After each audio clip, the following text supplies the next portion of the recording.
On the evening of the 30th of October 2022, the air in Morbi, Gujarat, was filled with the laughter of families.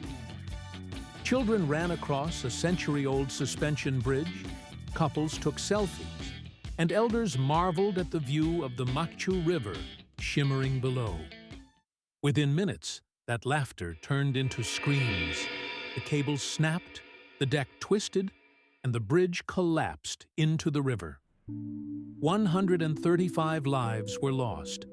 56 more were injured. A tourist attraction became a graveyard in seconds. The bridge had only just reopened after renovation. And here lies the real tragedy.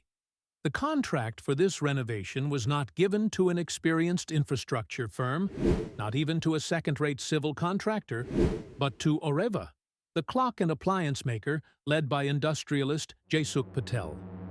And as if the grief of the victims' families was not enough, adding salt to their wounds, Jaisukh Patel was later felicitated by members of his Patidar community. In a grotesque display, he was weighed against 75 kilos of sweets. This is not an isolated failure of engineering. It is the perfect symbol of how crony capitalism works in India. Infrastructure becomes a jackpot for the well-connected. Contracts are handed out not for competence, but for loyalty, and the profits are pocketed while the public pays the price. This is the story of how cronies are becoming super rich in India. Crony capitalism is not unique to India, but here it thrives with a special audacity.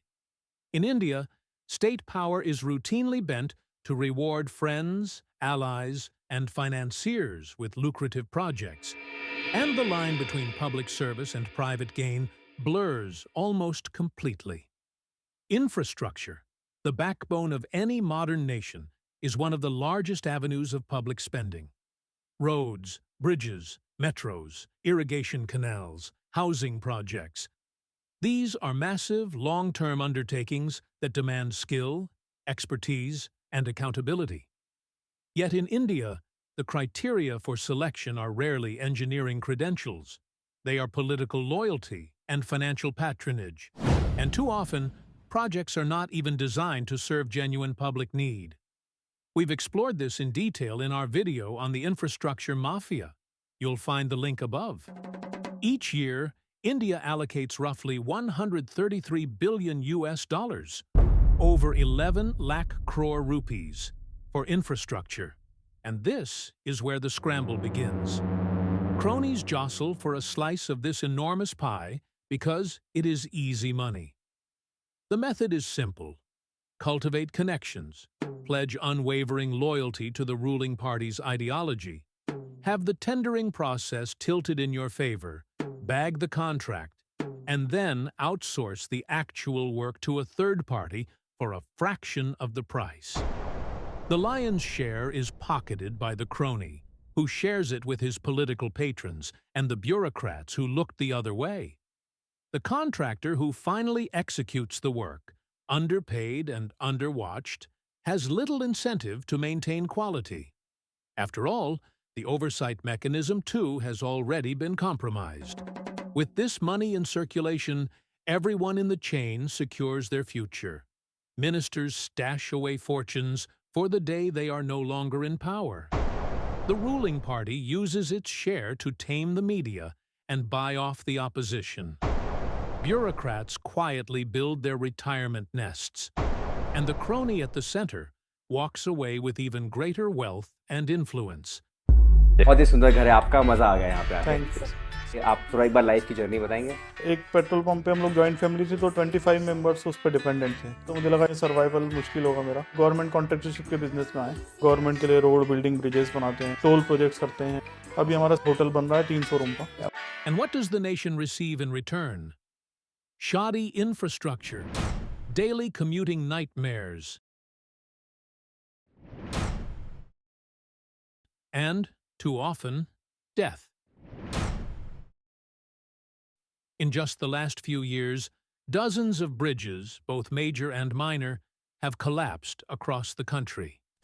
Even the Ministry of Road Transport admitted as reported by the Times of India, that more than 20 bridges, some completed, others still under construction, came crashing down on national highways alone in a span of just 3 years. And this business model doesn't stop at bridges and metros. At times, it extends even to matters of national security. Take the Rafale deal. The details of India's fighter jet purchase were shrouded in secrecy. But one fact stood out.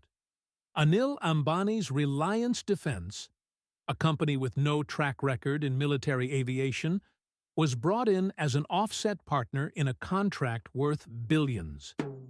This was the younger Ambani, whose empire spanned telecom, entertainment, and power projects, businesses already sinking under mountains of debt, suddenly entrusted with a stake in frontline fighter jets. Critics argued that India may have paid not only an inflated price in cash, but also a steep cost in strategic vulnerability.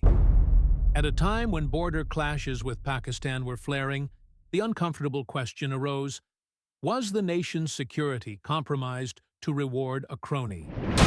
Another recent case is the story of George Everest Estate in Uttarakhand, a 142-acre tourism development project, with plans for museums, a cafe, even a helipad. The bidding process attracted 3 companies. But an investigation revealed that all 3 were linked to the same man, Acharya Balkrishna, the co-founder of Patanjali and close aide of Baba Ramdev. Now, Balkrishna's claim to fame has largely been in selling Ayurvedic toothpaste and instant noodles, not in building museums or managing helipads. Yet, through this carefully choreographed competition, one of his firms bagged the contract. In the end, this wasn't a tender process at all. It was more like a family function, where no matter who showed up, the mithai was always going to be eaten at home. Why does this system survive? Because it serves those in power. A government keeps its cronies in good stead. Cronies, in return, keep the government well-funded. This is a cycle of loyalty, money, and mutual protection. The opposition may shout, courts may intervene, but rarely do the wheels of justice grind fast enough to prevent the next contract from being awarded to yet another friend. And so, bridges keep falling, contracts keep flowing, and the circle of crony capitalism spins on, enriching a few while impoverishing the many. This was Whispering People. If you want more deep dives into the forces shaping India and the world, don't just watch. Be part of the conversation. Subscribe, share, and keep questioning. Because the whispers of today may well be the echoes of tomorrow.